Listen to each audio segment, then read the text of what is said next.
Os comandos militares que queriam comemorar a ditadura militar de 1964, mesmo após o chefe ter arregado e mudado o foco de comemorar para rememorar, também arregaram e agora não vão comemorar o golpe. Apenas irão analisar aquele período de trevas. A pressão internacional pôs Bolsonaro e os milicos nos seus devidos lugares.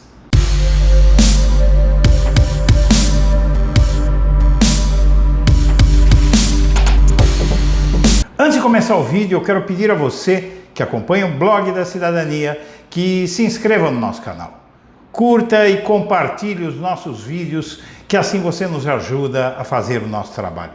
E vamos ao vídeo. Na última quinta-feira, 28 de março, Bolsonaro mudou a sua conversa sobre o 31 de março de 2019, quando o golpe militar de 1964 completa 55 anos.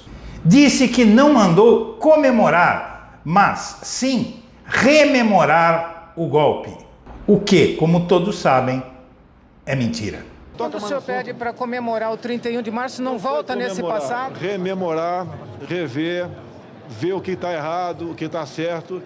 O recuo de Bolsonaro não foi à toa. A pressão democrática da sociedade explodiu na cara dele e dos milicos golpistas.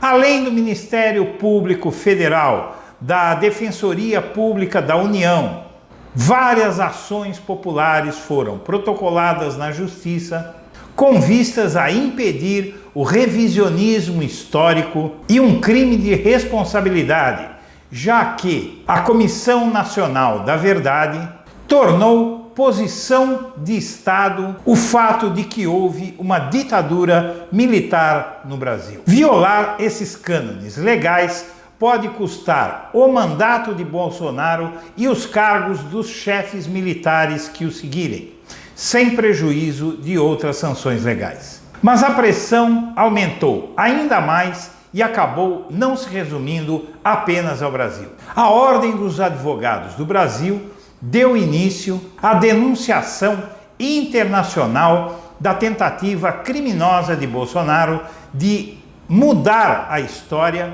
brasileira, negando que tenha havido uma ditadura no nosso país. A OAB e o Instituto Vladimir Herzog denunciaram à Organização das Nações Unidas, a ONU, que Bolsonaro estaria recomendando que os quartéis comemorassem um regime que matou, torturou, estuprou, roubou, cometeu toda a série de crimes e foi condenado pelo Brasil, pelo mundo, com a sua culpa provada pelas comissões da verdade que vigeram no Brasil ao longo dessa década. O maior organismo multilateral do planeta não hesitou em responder à OAB do Brasil.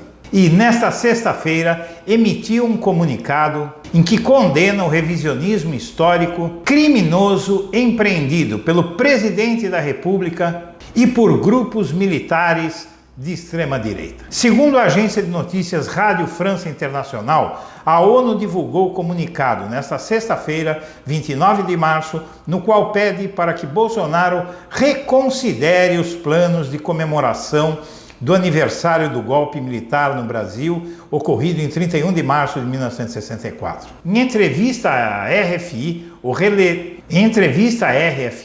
o relator especial da ONU sobre promoção de verdade e justiça, reparações e garantias de não repetição, Fabian Salvioli, explicou que o Brasil está correndo um risco de isolamento internacional se insistir em defender um movimento criminoso internacionalmente conhecido por ter torturado, matado, estuprado e cometido toda sorte de atrocidades, inclusive contra crianças.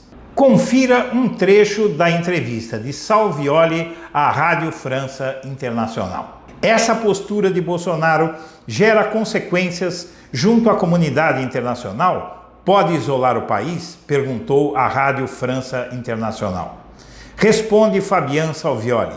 Sim, absolutamente. O Brasil sempre se comprometeu em compromissos internacionais nesse sentido. A diplomacia do Brasil foi sempre muito séria, mas vemos um recuo evidente com consequências muito graves. Diante disso, na tarde desta sexta-feira, 2 dias antes da data que os militares querem comemorar, os chefes militares mudaram seu discurso, apesar de que antes tinham dito que, apesar do recuo de Bolsonaro, eles manteriam a comemoração da ditadura militar no Brasil. Agora dizem que não vão comemorar, mas aludir, ou seja, analisar o período da ditadura. Por mais que seja negativo qualquer lembrança sobre o golpe de 1964, que não seja para condená-lo com toda veemência, a pressão internacional impediu Bolsonaro e os militares radicais de extrema direita de fazerem um verdadeiro circo de apologia aos crimes que aqueles psicopatas pervertidos fizeram em nosso país. Que agora o judiciário trate de responsabilizar Bolsonaro e os chefes militares que lançaram essa ideia e que, de alguma maneira, ignoraram as decisões e as conclusões da Comissão da Verdade, que se tornaram impositivas e obrigatórias para todos os agentes públicos brasileiros. Minha amiga, meu amigo, eu agradeço a atenção e um abraço para todo mundo.